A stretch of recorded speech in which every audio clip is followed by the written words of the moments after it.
সারা জীবন শুনেছি বাইক নাকি তেলে চলে, এখন এসে দেখেছি বাইক নাকি ইলেকট্রিসিটিতে চলে। এক্স্যাক্টলি আজকে আমরা আলোচনা করব ইলেকট্রিক বাইক নিয়ে। ইলেকট্রিক বাইক নিয়ে কিছু ভুল ধারণা আছে, আর ইলেকট্রিক বাইক নিয়ে কিছু প্রশ্ন আছে মানুষের মনে, আপনাদের মনে, যেই কারণে আপনারা এই ভিডিওটা ক্লিক করেছেন।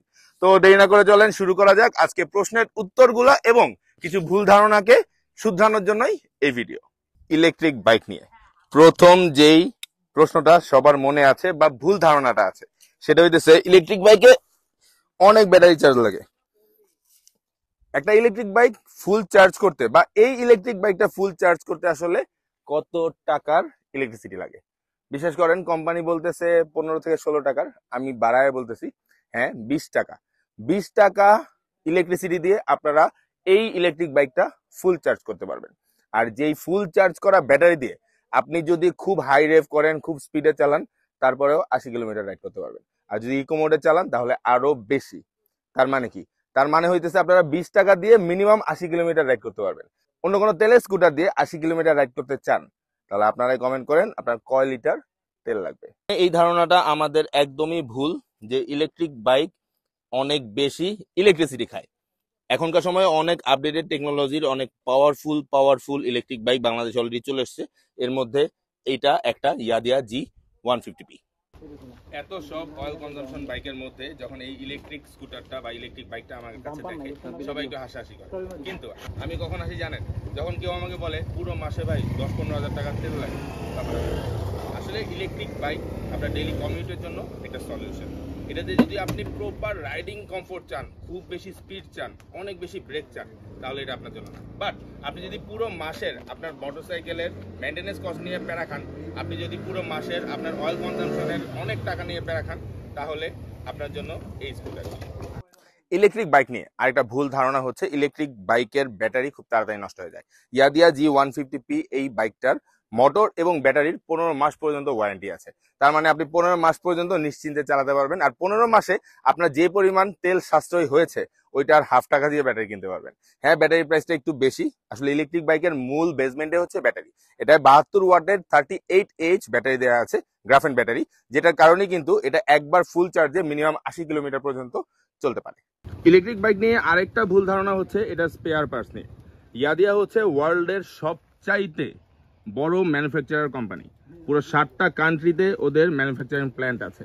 আপনারা খেয়াল করে দেখবেন OLX একটা টাইটেল ব্যবহার করে যে ওয়ার্ল্ডের সবচাইতে বড় ম্যানুফ্যাকচারিং কোম্পানি এক্সেপ্ট চায়না। আর ওই চায়নার এই কোম্পানিটার জন্যই ওরা আসলে ওই অ্যানাউন্সমেন্টটা দিতে পারে না, কারণ ইয়াদিয়ায় পুরো ওয়ার্ল্ডের সবচাইতে বেশি ইলেকট্রিক ভেহিকেল তৈরি করে।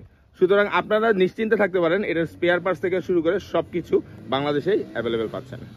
ইলেকট্রিক বাইক নিয়ে আরেকটা কনফিউশন আছে, একটা ভুল ধারণা আছে। মানুষজন মনে করে ইলেকট্রিক বাইকে আসলে রেজিস্ট্রেশন লাগে না। কি সানভি, রেজিস্ট্রেশন লাগে না? লাগে না, পুলিশ ধরে না, কিন্তু ব্যাপারটা তা না। বাংলাদেশে কিন্তু নতুন রুল হয়েছে, ইলেকট্রিক বাইকও রেজিস্ট্রেশন করতে হবে এবং এগুলো কিন্তু BRTA অ্যাপ্রুভড। আপনাদেরকে এই বাইক নেওয়ার পরে রেজিস্ট্রেশন করতে পারবেন। তার মানে আপনি এই বাইক নিয়ে পুরো বাংলাদেশের যে কোনো রাস্তায় চলতে পারবেন, কারণ আপনার বাইকের রেজিস্ট্রেশন আছে। আর রেজিস্ট্রেশন করে না কোনগুলা? রিক্সাগুলা। তো রিক্সা টাইপের ইলেকট্রিক বাইক যেগুলো আছে সেগুলো রেজিস্ট্রেশন হবে না, বাট BRTA থেকে অ্যাপ্রুভাল পাওয়া যেই ইলেকট্রিক বাইকগুলো আছে সেগুলো রেজিস্ট্রেশন করতে হবে এবং এগুলো চালানোর জন্য লাইসেন্স লাগবে। এবং আপনি যদি হেলমেট ছাড়া চালান তাহলে মামলাও খাবেন। তো তোমার কি বাইক? হিরো চালাচ্ছি। আচ্ছা, হিরোতে 1 লিটারে কয় কিলো যায়? হিরোতে আমি কখনো ওইভাবে মেজার করি নাই, তাও আলহামদুলিল্লাহ আমার মনে হয় যে 35-এর মতো যায়। 35 মতো 1 লিটারে? মানে তুমি 1 লিটারের দাম এখন কত? 130 টাকা প্রায়। 130 টাকায় কয় কিলো? 35 কিলো। 35 কিলো। তোমার কি বাইক? আমার হিরো থ্রিলার 4B। 1 লিটারে কয় কিলো যায়? 1 লিটারে 35 প্লাস। 35 মানে 130-এ প্রায় 30 কিলোমিটার আমরা এভারেজ ধরতে পারি। এই দুইটা বাইক নিয়ে আমরা কম্পেয়ার করি। আচ্ছা, এটা হইতেছে 80 কিলোমিটার চলে 20 টাকায়। মানে তোমার 80 কিলোমিটার চালাইতে কয় টাকা লাগবে? প্রায় 260, তারপরে আবার হাফ প্রায় কয় টাকা লাগবে? 285 টাকা। আচ্ছা, 285 টাকা লাগবে 30 কিলোমিটার হিসাব করলে, 80 কিলোমিটার চালাইতে, হ্যাঁ তেল দিয়া। আর আমার 80 কিলোমিটার চালাইতে লাগে 20 টাকা মাত্র, বুঝছো? এই স্কুটারের আরেকটা বড় কনফিউশন আছে মানুষের মধ্যে, সেটা হচ্ছে এটার স্পিড অনেক কম। এটা ফার্স্ট গিয়ারে আপনার 46 থেকে 47 কিলোমিটার পর্যন্ত ওঠে এবং সেকেন্ড গিয়ারে এটা 60+ ওঠে। আমি এখন পর্যন্ত 63 পেয়েছি।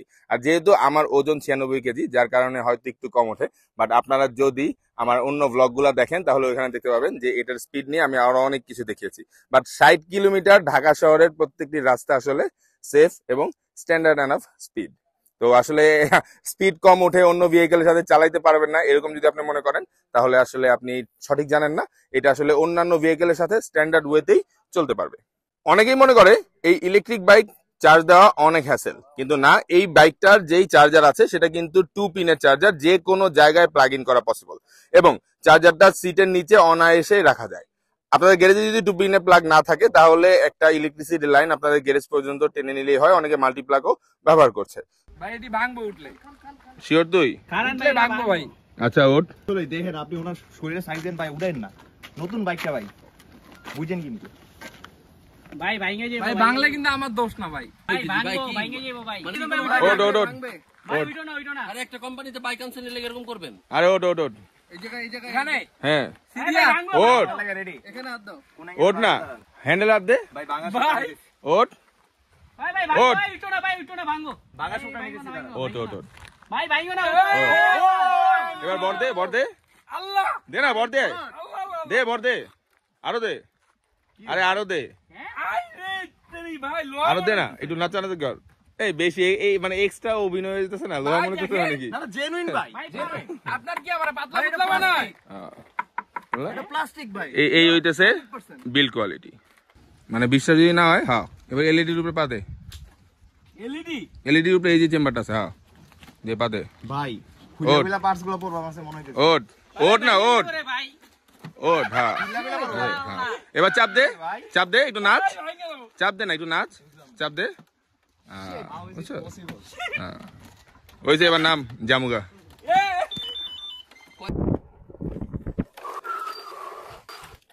আজকের ভিডিও আমি এখানে শেষ করে দিচ্ছি। তবে হ্যাঁ, ইলেকট্রিক বাইক নিয়ে যদি আপনাদের কোনো প্রশ্ন থাকে, কোনো শঙ্কা থাকে, অথবা যে কোনো ধরনের কিছু যদি আপনারা জানতে চান, অবশ্যই ভিডিও কমেন্টে জানাবেন। আমি চেষ্টা করবো আপনাদেরকে আমার এক্সপিরিয়েন্স থেকে সেগুলো জানাতে। আল্লাহ হাফেজ। যদি ভিডিও ভালো লাগে সাবস্ক্রাইব করবেন। শুধুমাত্র ইলেকট্রিক বাইক না, বাংলাদেশের মোটরসাইকেল রিলেটেড যে কোনো ইনফরমেশন, যে কোনো বাইক, যে কোনো প্রোডাক্টের ভিডিও সবার আগে দেখার জন্য সাবস্ক্রাইব করে রাখতে পারেন আমার ইউটিউব চ্যানেল। আল্লাহ হাফেজ।